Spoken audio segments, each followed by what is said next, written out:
This is part 6 of the audiobook and video book of the Invisible Selling Book, Behavioral Economics and More, read to you by Sarita Manchanda. Chapter 5, Anchoring. Quiz time. Imagine this or use your memory. You are at a site office of a real estate project. You are warmly greeted by an enthusiastic sales lady. You ask her, "Could you show me your offerings?" What do you think her response would be? Here's the answer. Hint for you to refine your answer if needed. It is likely to be exactly 4 words long. Bingo! The chances are very high that you crack this because most companies are trained by foolish sales trainers who don't understand brain literacy. The most likely response from her is going to be, "What is your budget?" or a variation of that.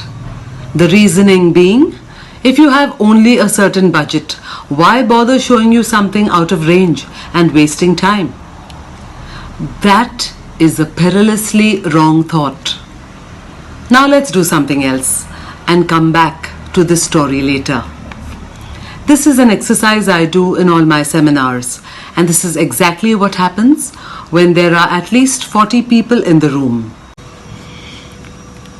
After that, they are ushered out of the room and the first group of 20 people enter the room. I tell them, "Look at the above painting.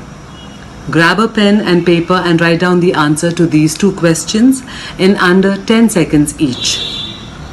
Question 1. Do you think this painting is worth over rupees 1 lakh crores or under rupees 1 lakh? Question 2.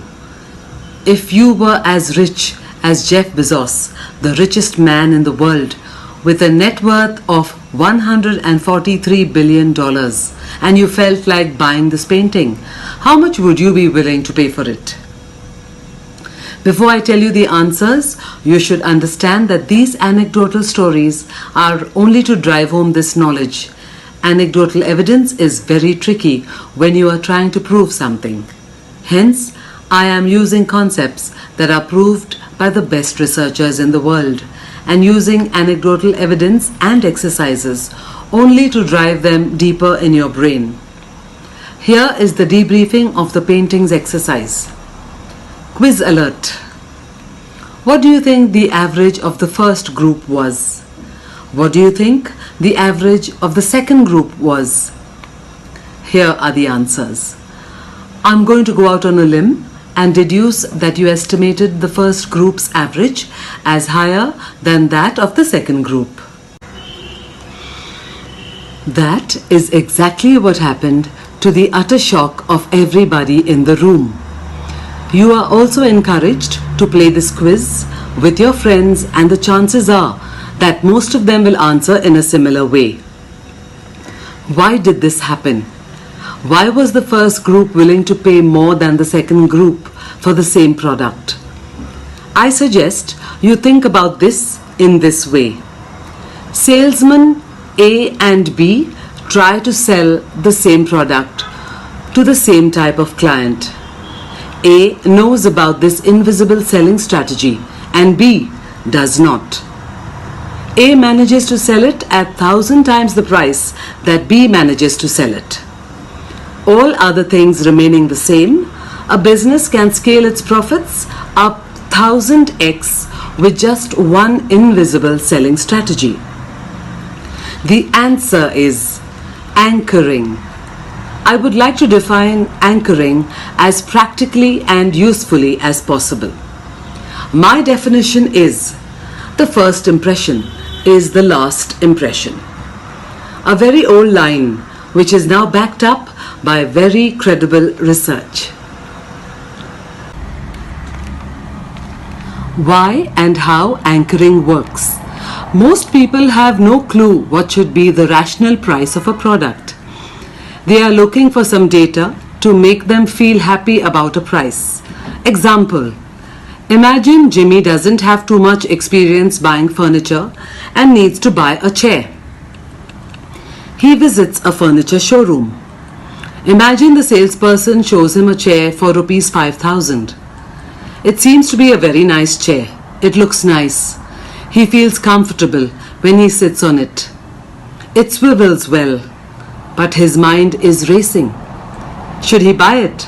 Is it the right price? Should he check out a few more stores? Amazon. If the salesman is trained on invisible selling, he may say, in case you are also looking out for a table, here's a nice one for rupees 10,000. And there indeed is a decent looking table. Now what do you think is his state of mind?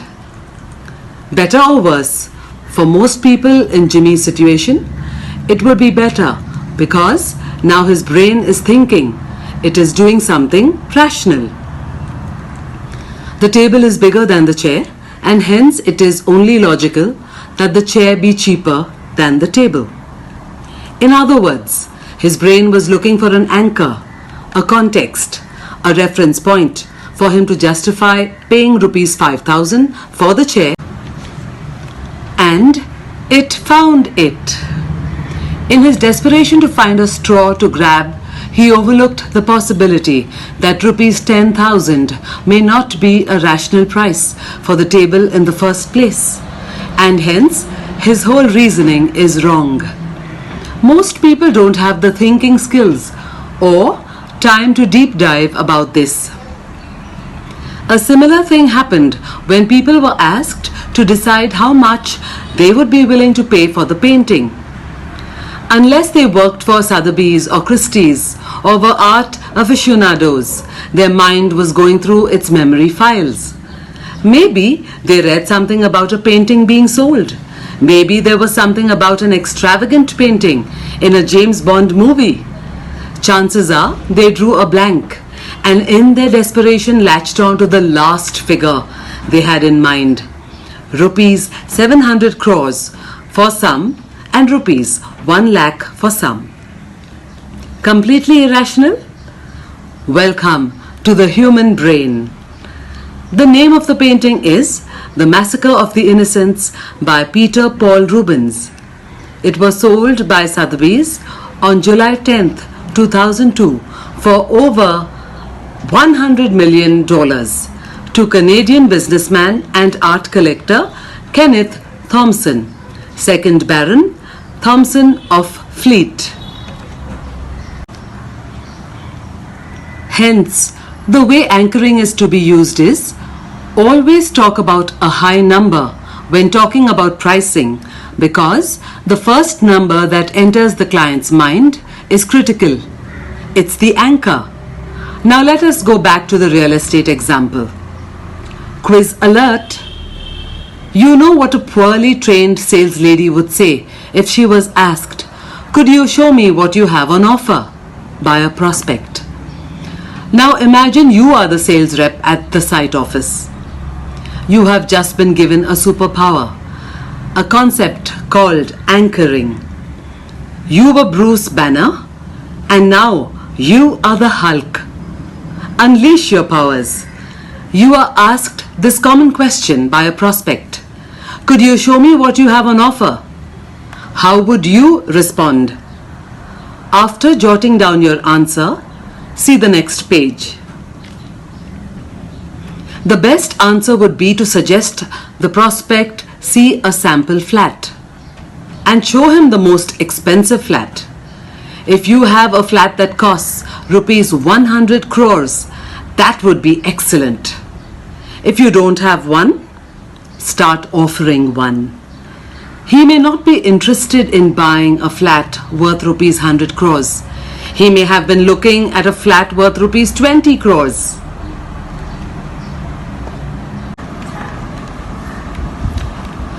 After seeing the 100 crores flat, he may be willing to fork out rupees 50 crores or rupees 40 crores or maybe rupees 25 crores for another flat that suits his pocket and choice. There is no guarantee of this happening, but the probability of anchoring working is very high. Imagine the steep increase in profits for the real estate company that uses this strategy. I have done invisible selling seminars for over 100 real estate companies in India. People who have used it have been thrilled at the rise in their income of this virtually risk-free strategy. Some of my seminar participants had expressed reservations about clients' budgets being very strict and the fear of them walking away. That is very unlikely to happen because he has invested time, energy and money in a site visit and will certainly ask for more options instead of just flying off. I have used real estate as an example because plenty of people can relate to it. I iterate, all invisible selling strategies can be used in any industry.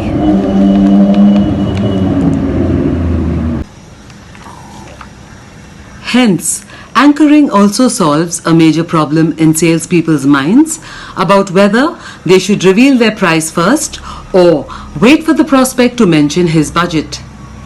It is obvious from what we have learnt about anchoring that as a salesman you should shoot first.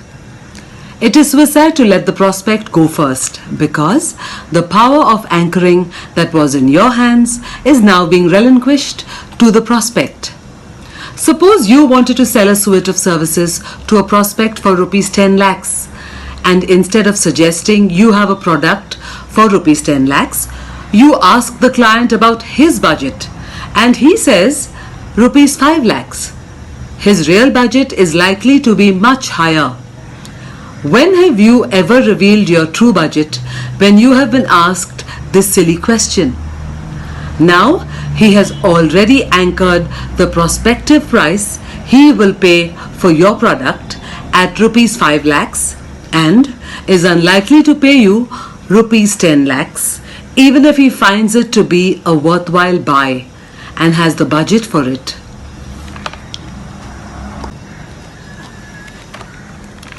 Research by behavioral economics consultant Steve Martin has analyzed a set of companies that have been sold. Here are the results. Companies sold where the seller mentioned his asking price, that is used anchoring, resulted in an average sales price of $24.8 million, that is rupees 174 crores. Companies where prospective buyers were asked what price they would be willing to pay for companies being offered to them, that is not using anchoring, resulted in an average sales price of $19.7 million, that is rupees 140 crores. Conclusion: the sellers who did not understand anchoring were poorer by an average of rupees 35 crores. I think the real reason for the failure of the Tata Nano was the failure of understanding the concept of anchoring. Think about the first time you heard about the Nano car. What was the most prominent thing that shouted out at you? Bingo! Price tag. It was supposed to cost rupees 1 lakh. So that price got anchored into the minds of people. An initial batch of cars was sold for rupees 1 lakh.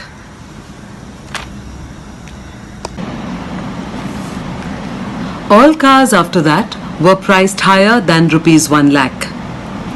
If pricing it at rupees 1 lakh was not viable, then there were two options.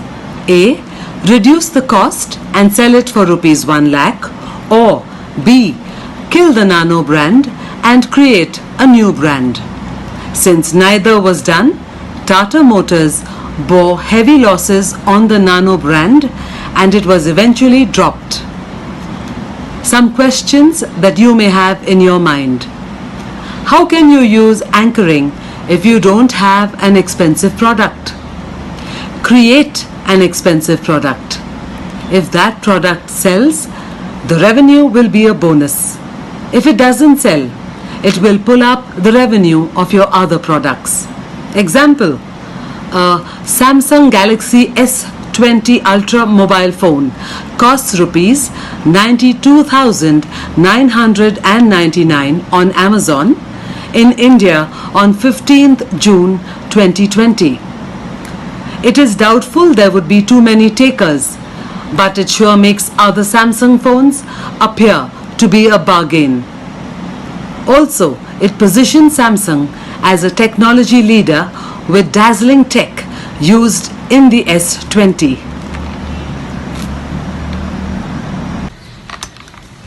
How can I use anchoring when I sell a commodity product?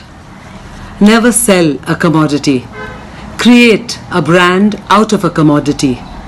That is what several big brands like Starbucks and McDonald's have done. Hot points. The first association in the mind of the prospect is critical. Be careful with the upper range. It should sound real.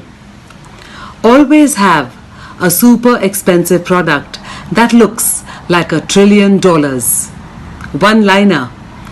Without anchoring, you will be adrift. The book ends here, but learning never ends. Happy, invisible selling.